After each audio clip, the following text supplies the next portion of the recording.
La giornata di oggi è la chiusura di una attività che ha riguardato tantissimi aspetti della scuola, perché la scuola si vuole aprire non solo al territorio, ma aprire al mondo, al futuro. Quindi vuole preparare i ragazzi ad una economia che sia un'economia ecosostenibile e un turismo ecosostenibile. Le attività della scuola, del PTOF, hanno avuto una curvatura in questo senso, in modo che le nuove generazioni abbiano la possibilità di essere preparati ad un'economia diversa, a un mondo diverso. Quindi un'economia ecosostenibile,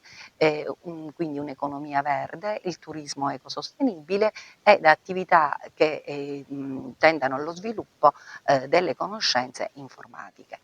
La scuola per questo ha creato tutta una serie di passaggi e di progetti che culminano con la giornata di oggi, ma che non si fermeranno ovviamente con la giornata di oggi. E quindi noi ci rivolgiamo ai ragazzi per far conoscere loro tutto questo mondo che sta cambiando, proprio anche e soprattutto in relazione a quello che è il PNRR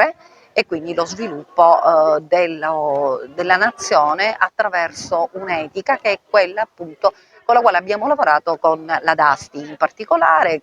La dottoressa Pezzino Di Geronimo è stata veramente molto disponibile a lavorare con i ragazzi, abbiamo fatto tutta una serie di attività che in questo momento continuano a essere presenti a scuola, perché abbiamo l'orto urbano, la mostra di forme d'arte con materiali riciclati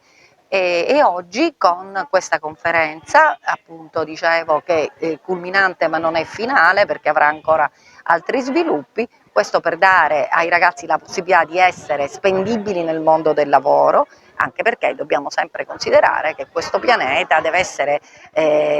non sfruttato,